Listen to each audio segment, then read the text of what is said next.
Hola, ¿qué tal? ¿Cómo están? Buena tarde. Bienvenidos este sábado 30 de agosto a nuestra sesión número 7 de la materia de procesos de enseñanza y aprendizaje. Como recordarán, la sesión pasada estuvimos trabajando las fases del proceso de enseñanza-aprendizaje.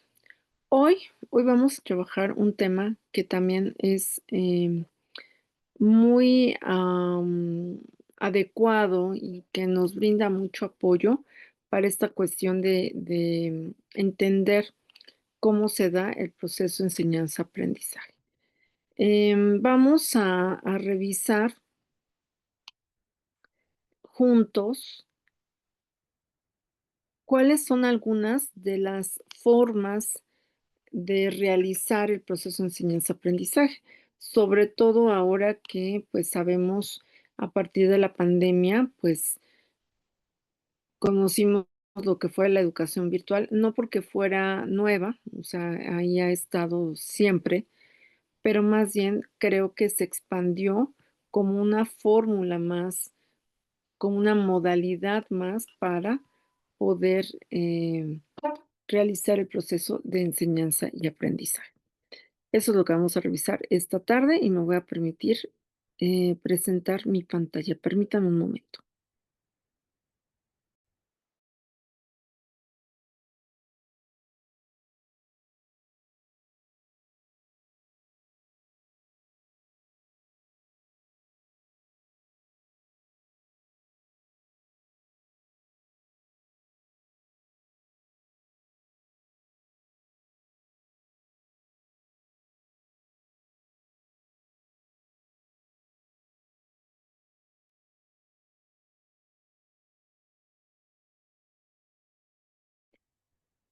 Bueno, me parece que la pantalla es muy ad hoc al tema, porque cuando nosotros organizamos el proceso de enseñanza-aprendizaje, tenemos que clarificar qué tenemos y qué vamos a utilizar para poder desarrollar este proceso de enseñar y de aprender.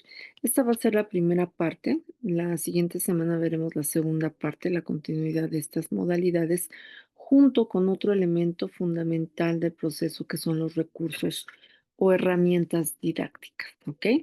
Pues mientras tanto, esta es la primera parte de las modalidades. Si ya estamos listos, ¿qué les parece? Empezamos.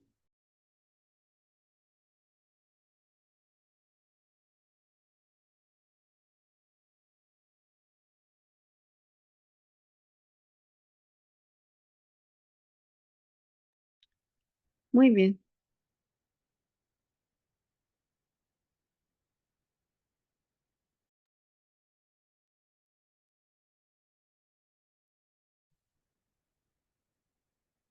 Cuando hablamos nosotros de modalidades para organizar el proceso de enseñanza-aprendizaje, nos vamos a referir de primera instancia a todos los escenarios posibles donde tenemos o realizamos nuestras actividades. Un escenario presencial en un auditorio, un escenario presencial en un aula, un escenario presencial en una cancha, un escenario presencial en un patio, un escenario presencial en una visita, por ejemplo, o un escenario virtual con Moodle, un escenario virtual con Google Classroom, un escenario virtual con em, Teams, un escenario virtual con Zoom. Entonces, son varios escenarios donde se pueden realizar las actividades de la enseñanza y del aprendizaje. Las presenciales son aquellas que reclaman la intervención directa de profesores y alumnos y deben compartir un espacio y un tiempo determinado.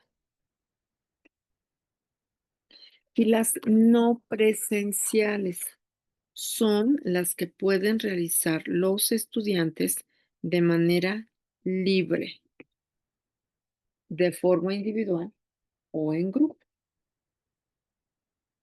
Entonces, tenemos 2 escenarios actualmente que son presenciales o no presenciales.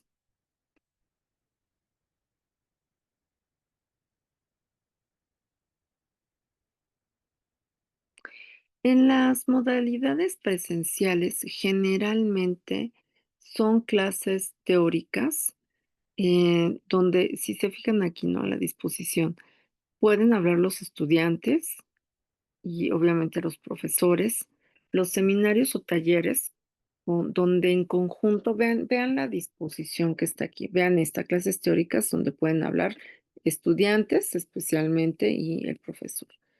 Seminarios o talleres donde se construye el conocimiento a través de la interacción y la actividad de los estudiantes. Ya vieron cómo estamos aquí sentados, ¿no? En conjunto. Pueden ser presenciales prácticas, donde les muestran a los estudiantes cómo deben de realizar algo, cómo deben de actuar. Pueden ser prácticas externas, donde salen del aula a completar la formación en un contexto profesional. O sea, pensemos en los futuros maestros que salen a realizar prácticas reales en diferentes niveles educativos. Pensemos en los médicos que salen a realizar durante varios años sus prácticas. Pueden ser a través también, como lo hacemos nosotros, ¿no? Cada fin de semana en tutorías, donde aquí estamos, si tienen dudas, tienen la posibilidad de conectarse y de vernos, de leernos. Es una atención mucho más personalizada.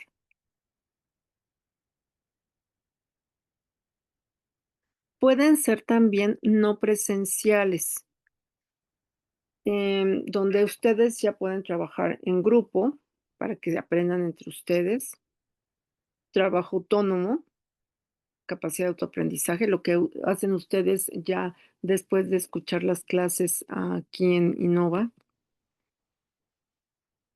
Y vale la pena aclarar, sobre todo, cómo es este estudio de trabajo en grupo. Dejen regresar esto. ¿A qué nos referimos? Esto puede ser posible porque se dejan actividades. O sea, primero la finalidad es hacer que los estudiantes aprendan entre ellos. Y que sea preparando seminarios, lecturas, investigaciones, trabajos, memorias para exponer o entregar en las clases teóricas.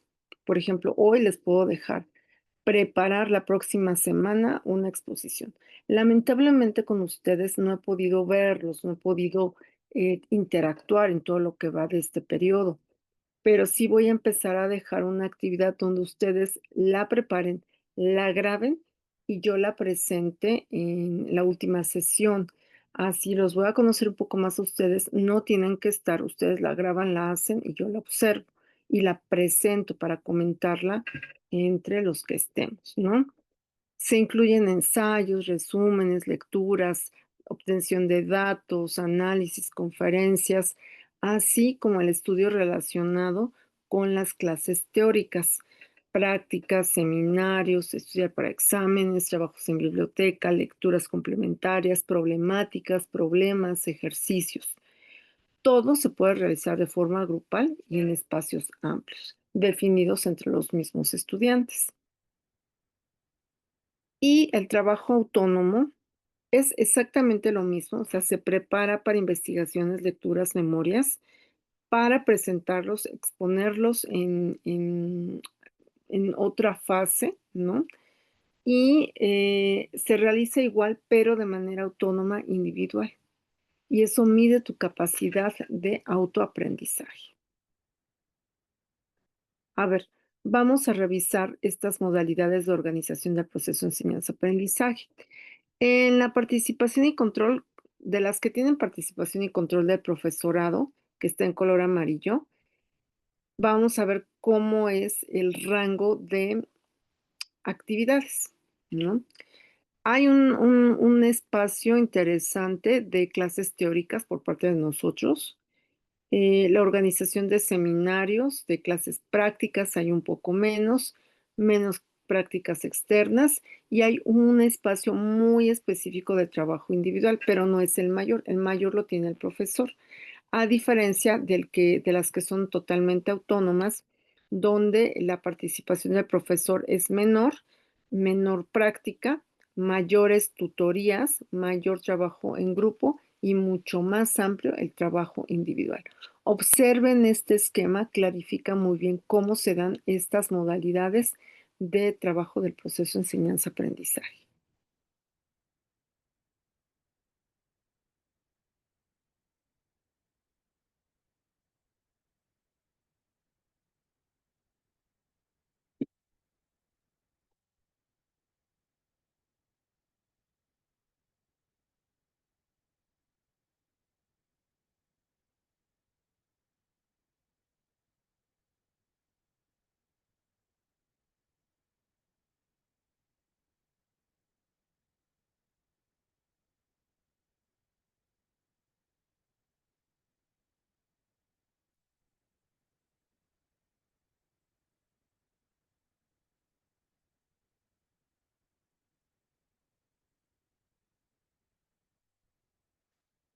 Vamos a hacer un ejercicio revisando justo estas modalidades. Voy a intentar hacer un poquito más amplio esto para que lo puedan ver. En el caso de lo presencial, las clases teóricas se refieren a sesiones expositivas de tipo o de orden explicativo, demostrativo de contenidos, donde las presentaciones pueden estar a cargo de nosotros los profesores, ¿no? Y algunos trabajos de los estudiantes. Aquí debemos de pensar en el tiempo de preparación individual o en grupo y la impartición de cada una de las actividades. El porcentaje de dedicación de un estudiante medio y el estudiante de dedicación del profesorado, es decir, aquí hablaríamos aproximadamente un 70-80% en las clases teóricas y en el caso de los estudiantes un 20%. Cuando se tratan de seminarios o talleres que son sesiones supervisadas, monográficas, con la participación compartida tanto de profesores como estudiantes o de algún experto invitado. En esa parte, la dedicación del estudiante, digamos que puede ir en un orden del 30% hasta 40% y 60% del experto o del profesor en turno. Cuando hablamos, por ejemplo, de clases prácticas, que es cualquier tipo de práctica de aula, em, puede ser hasta búsqueda en internet, la dedicación del estudiante promedio igual puede ser de un 30%, de un 20%, y la parte de guía de profesorado en un 70% aproximadamente.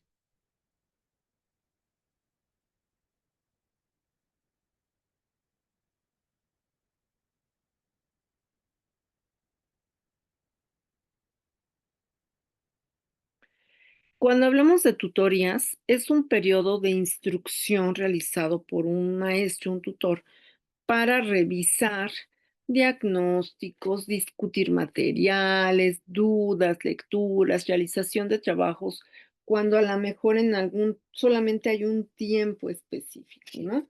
Yo participaba alguna vez en una universidad en donde, todas las clases eran grabadas. O sea, no teníamos nosotros tiempo de intervención como los estudiantes, teníamos que subirlo en determinada fecha cada semana, pero sí teníamos que estar conectados un día a la semana en cierto horario, que eso sí les informaba a los estudiantes por si tenían alguna duda. Para tutorías sí nos teníamos que quedar ahí esperando se conectaran o no para darles el respectivo seguimiento. Las prácticas externas, les decía, son las realizadas como tipo prácticas asistenciales, em, en empresas o en otros espacios, como ya les explicaba, ¿no? Pueden ser en escuelas, en el caso de los maestros, en clínicas, en el caso de los médicos, en bibliotecas, en el caso de algunas prácticas sociológicas, filosóficas, las mismas pedagógicas, ¿no? Pero como que está muy enfocado, muy enfilado a esa área. Y en el caso del autónomo, de la modalidad autónoma, en Hay 2, individual o en grupo. Son las mismas actividades, pero aquí la dedicación del estudiante es del 80% y del profesor mínimo, de un 20, 15%.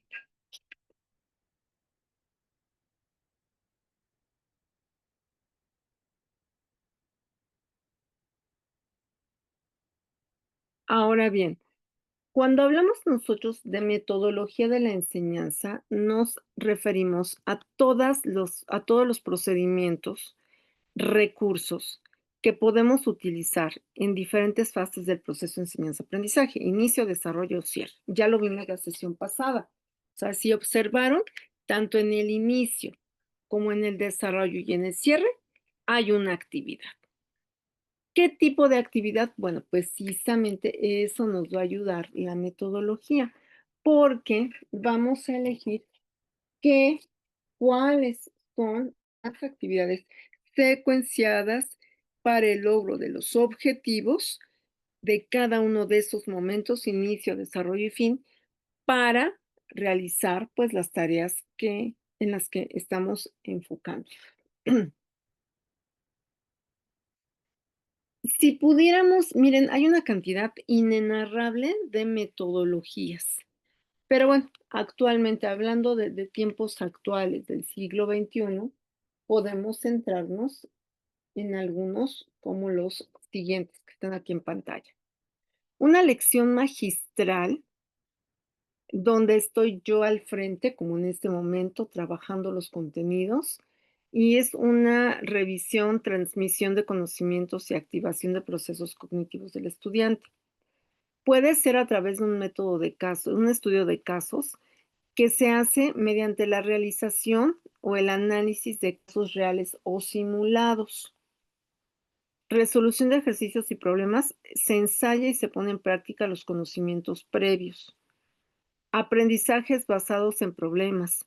Son aprendizajes activos donde se busca obtener respuestas sobre un problema. El aprendizaje basado en proyectos, que últimamente está muy de moda, es la realización de un proyecto para la resolución de un problema aplicando diferentes habilidades. El aprendizaje cooperativo, este también es importante, eh, es o nos ayuda a desarrollar aprendizajes activos y significativos, pero en compañía o en apoyo de alguien más. Pueden ser subgrupos, pueden ser equipos. em, lo importante ahí es lo que se comparte con esos otros y que te van a dar o te van a permitir conocer otras formas de resolver, de presentar y todo pues a través del diálogo, del intercambio entre los mismos. Voy a empezar a explicar en esta primera sesión, en esta, no, en esta primera parte de esta sesión, alguno de estos métodos y terminaremos la siguiente semana. En esta ocasión, no voy a dejar actividad. La actividad va a ser ingresar al foro para escuchar sus opiniones al respecto de estos métodos de enseñanza. Acuérdense que ingresar al foro es ahora un elemento, un requisito más para nuestra calificación. Con eso, pues estamos dando oportunidad para escucharnos, para saber que estamos aquí y nos permite mayor seguimiento. Voy a empezar con la lección magistral. Es la presentación, así como les decía yo hace un momento, es la presentación de un tema estructurado, como lo estoy haciendo en este momento, para facilitar de manera organizada la información sobre la temática que quiero que ustedes aprendan. ¿Cómo se hace? El profesor le otorga, le da, le suministra, dice aquí al estudiante, información esencial, organizada, de diferentes fuentes, con objetivos previamente definidos y con el acompañamiento de diferentes recursos didácticos, escritos, visuales, audiovisuales. Y estas lecciones pueden ser para exponer contenidos, explicar fenómenos, presentar experiencias o realizar demostraciones. ¿Qué hace el estudiante? Escucha, toma nota, contrasta información, genera ideas propias, realiza actividades y complementa la información. ¿Qué favorece? Pues favorece la atención, la percepción, la motivación hacia el aprendizaje y se da la adquisición y procesamiento adecuado de la información, el desarrollo del pensamiento propio y la personalización de la información.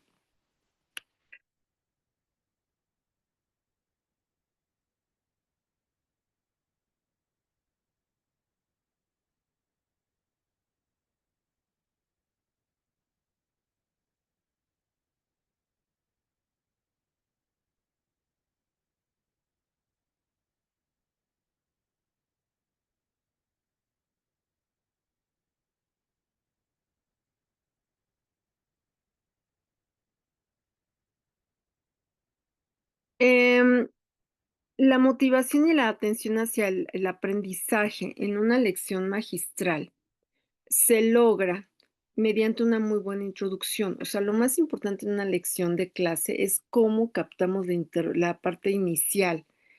Em, Casi siempre, pues, se habla de qué se va a ver, como un esquema o un guión.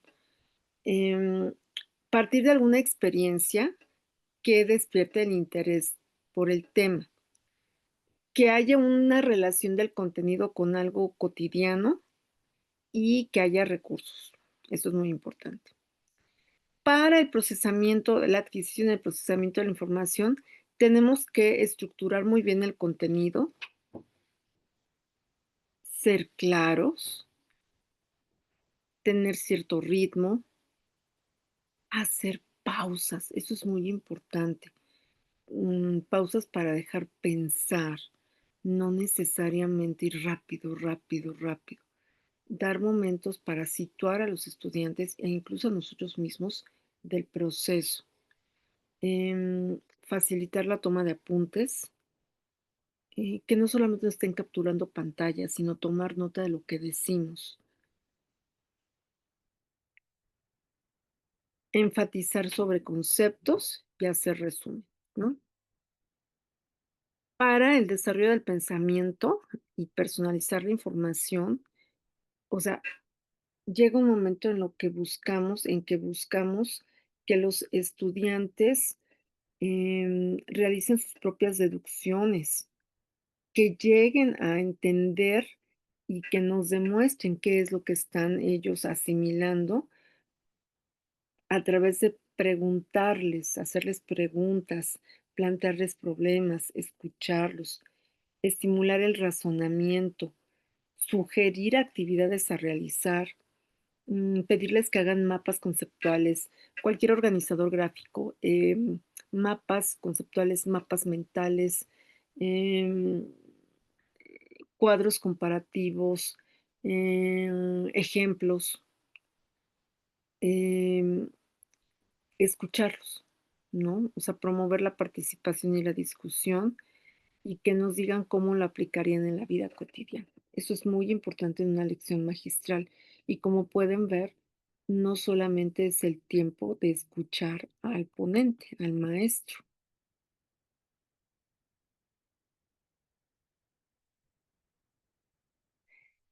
¿Se acuerdan que la semana pasada vimos justo los 3 momentos del proceso de enseñanza-aprendizaje? Antes, durante y el cierre. Inicio, desarrollo y cierre. En el caso de una lección magistral, antes de impartir la clase, es muy importante que nosotros seleccionemos los contenidos, preparemos nuestra presentación, pensemos dentro de la gama de actividades qué estrategias voy a emplear y planificarlas muy bien. Vamos a hablar la diferencia entre actividades y estrategias en una clase más. Repasar conocimientos, Hacer actividades previas y que haya materiales, es muy importante. Llámese libro, pizarrón, proyector, pero que haya un momento de interacción. Por ejemplo, la semana pasada que les pedí que ustedes, conforme yo explicara, realizaran un ejercicio, ¿no? Ese va y viene. Ya durante la realización del proceso, que es el momento de sí, hay un momento de transmisión de información en la lección magistral, aunque Vygotsky Auswell me ahorquen, con el constructivismo, pero sí hay un momento en que nosotros tenemos más experiencia en el manejo de los contenidos y tenemos que comentárselas, ¿verdad? Hay que explicarlas, pero hay que mantener la atención, ¿no? Y dejarles a los estudiantes un espacio para ejecutar actividades. Permitirles que tomen notas, que nos interrumpan, que generen ideas y que realicen esas actividades que estamos dejando. Al cerrar, al terminar, es importante hacer una evaluación. Una evaluación puede ser hacer una pregunta, por ejemplo, positiva, negativa, interesante. ¿Qué fue lo más interesante que viste en la sesión? ¿Qué no te llevarías? ¿Qué sí te llevarías? Esto te va a ayudar a mejorar a ti como maestro y a ellos a organizar mejor sus conocimientos. Eso es fundamental en una clase de tipo magistral.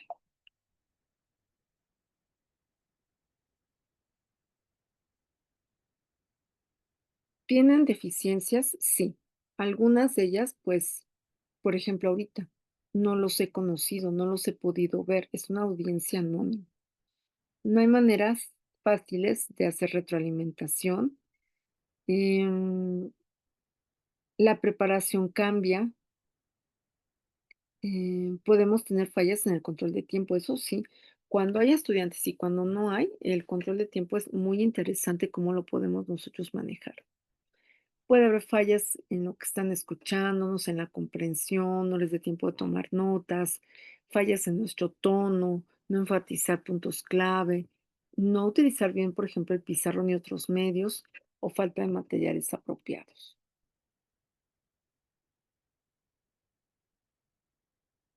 Bueno, piensen ustedes, les voy a dar un par de minutos para que piensen ustedes en un ejemplo de de una clase magistral que hayan tenido y que haya sido muy exitosa, realizada por ustedes o realizada por otra persona, ¿ok? Les voy a dar unos minutitos para que piensen y me den ese ejemplo.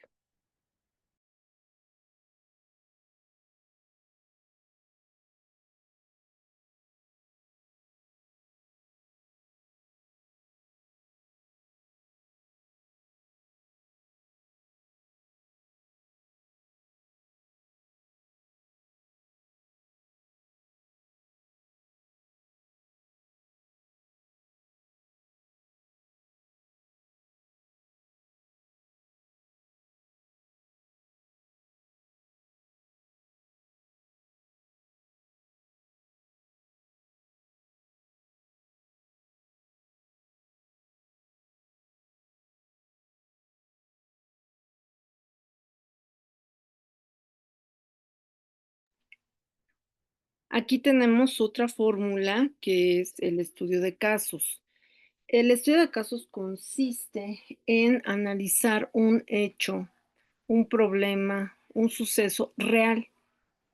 La finalidad es conocerlo, interpretarlo, resolverlo en ocasiones, en otro generar hipótesis, o sea, teorías de qué está sucediendo, por qué está sucediendo, ¿no? Em, contrastar datos, reflexionarlos, completar conocimientos, hacer diagnósticos y a veces es como hacer un entrenamiento para encontrar posibles alternativas de solución. Ejemplo, ¿no? Hay un conflicto entre dos colaboradores de la institución y se describe cada uno de los conflictos y entonces entre todos se busca la solución.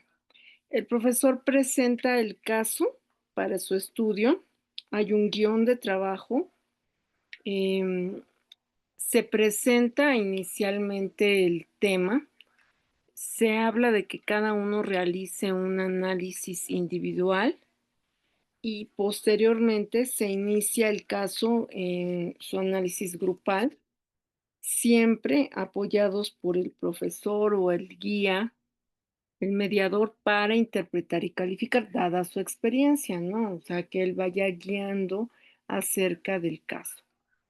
En cuanto a análisis, se refiere a poder identificar el problema, sus puntos fuertes y débiles,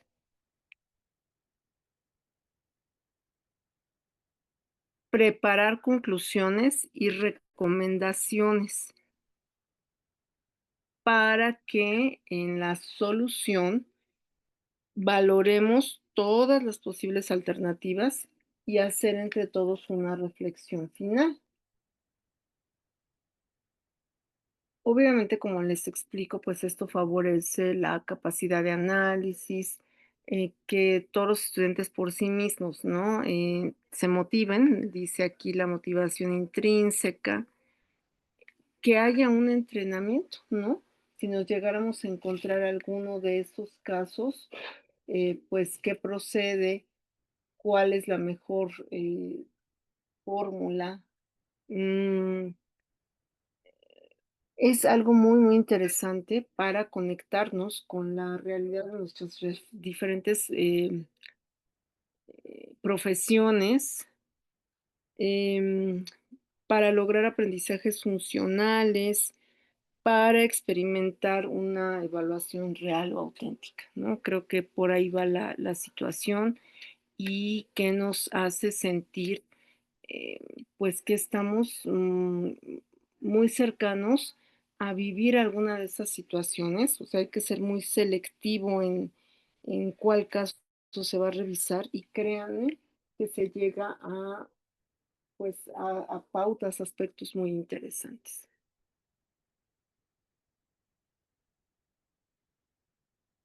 También existe la posibilidad de trabajar con la resolución de problemas. Esa es otra alternativa, otra pauta.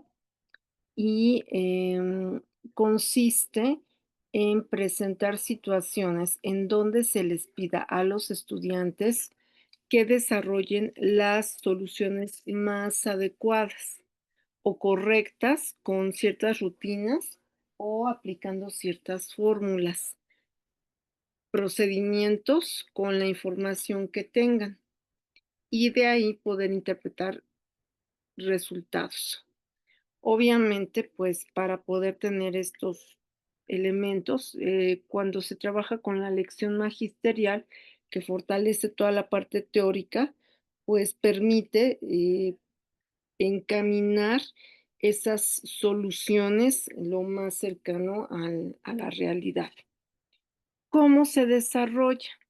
Bueno, pues a los estudiantes se les realiza una preparación previa donde tengan los recursos necesarios, cuestiones bibliográficas, de ejemplos, en donde van a analizar y comparar, comprender problemas, ejercicios o actividades similares.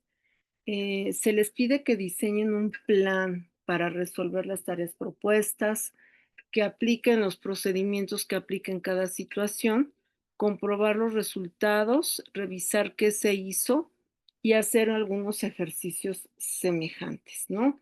Esto sería como una de las pautas para poder desarrollarlo. Es como poner algunos ejemplos muy similares al desafío que se va a analizar para que todos tengan un antecedente y puedan tomar las mejores, decisiones o pautas de resolución. Todo esto va a favorecer un entrenamiento en resolver problemas, en que haya tanto trabajo autónomo como colaborativo. Hay otra vez una conexión real con la profesión y la realidad. Se motiva a los estudiantes a ensayar, soluciones y también hay una posibilidad de atención al ritmo individual conforme se vayan presentando las respuestas. Esta es otra manera de trabajar metodológicamente en el proceso enseñanza-aprendizaje. Y hay otra metodología que se conoce como el juez online. ¿Por qué surge esto? Porque muchos estudiantes llegaban a cursos sin haber conseguido ciertas habilidades mínimas necesarias para lo que eran requeridos. Es decir, ya saben, ¿no? De repente pasamos y pasamos a los estudiantes y y ya muy cercanos a realizar la vida real algún procedimiento, pues resulta que pues que no tiene ni lo mínimo, ¿no? Para poderlo hacer. Y el objetivo es que el estudiante sea capaz de escribir, eh, soltarse, ¿no? Em, sobre todo esto es para educación a distancia, y que puedan resolver ciertos algoritmos. Esto es como ya muy centrado, ¿no? En educación a distancia, lo voy a manejar de manera muy general como una estrategia más, un método, una metodología más, ¿ok? Casi siempre pues apoya a la resolución de problemas con ejercicios graduados y el juez online permite diagnosticar la validez de las soluciones. Y se pretende que el estudiante trabaje por su cuenta, que envíe sus programas al juez, documente soluciones. Se proporcionan, hagan de cuenta, enunciados. Se establece un grado de dificultad, se sigue el temario, la planeación del curso y el juez, que es obviamente un entorno virtual, tiene 24 horas disponibilidad vía web. O sea, en cuanto llega la información yo te puedo contestar, ¿no? Comprueba de forma automática la corrección de las soluciones enviadas, son juegos de pruebas, permite comunicación con el profesor. El juez online hace un veredicto, em, compila soluciones, si no, es error, y puede proporcionar tiempos de ejecución, tiempos excedidos, memorias excedidas, y casi siempre se compara la salida con la correcta. Si todas las salidas son idénticas, el veredicto no es aceptado. Si las diferencias solo son debidas al formato, el veredicto es erróneo. O sea, tiene que haber varias salidas idénticas. Y todo el proceso se lleva a cabo en un entorno seguro. Para la evaluación, el alumno escoge a partir de unos mínimos el trabajo a realizar. Sus soluciones deben ser aceptadas, deben ser originales y documentadas. Entonces, bueno, pues se utiliza cualquier plataforma que tenga la posibilidad de entregas y hacer comparación de resultados. Estos obviamente, pues ya están siendo superadas por otros. Ahí vemos el porcentaje de los que fueron aceptados, los que tienen error. Y bueno, en resumen, es una enseñanza basada en problemas, ¿no? Y pues son, vamos a decir que pruebas a través de la computadora que ya están estandarizadas para la resolución del problema y conforme vayas alcanzando tus metas, pues obviamente, pues vas adquiriendo experiencia y vas saliendo adelante de esta forma.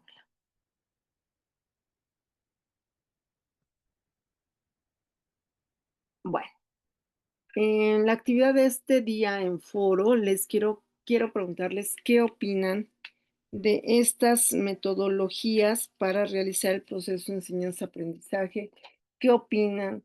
pueden investigar un poquito más de esta última, del juez online, a qué otro simulador les parece conocido, qué saben al respecto.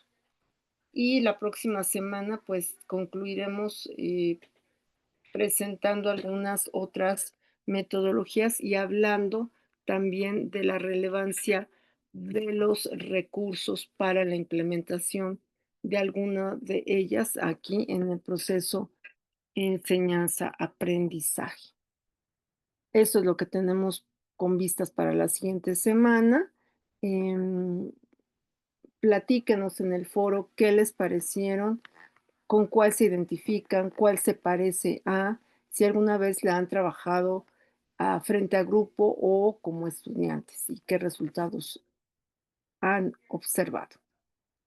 Pues muchísimas gracias. Estamos, pues ya en nuestra sesión número 7, ya muy cercano a, pues, hablar de lo que son recursos con mayor especificidad, hablar de evaluación del proceso de enseñanza-aprendizaje y de concluir con los principales modelos que a lo largo de la historia de la educación, pues, han permeado al proceso enseñanza-aprendizaje. Muchísimas gracias. En esta ocasión, la actividad solamente es del foro. Muchas gracias. Seguimos en vistas de, pues, que ustedes tengan elementos reales de lo que se hace con el proceso de enseñanza-aprendizaje. Por favor, participen en los foros, comuníquense conmigo a través de los chats del foro y bueno, seguimos en comunicación. Muchas gracias.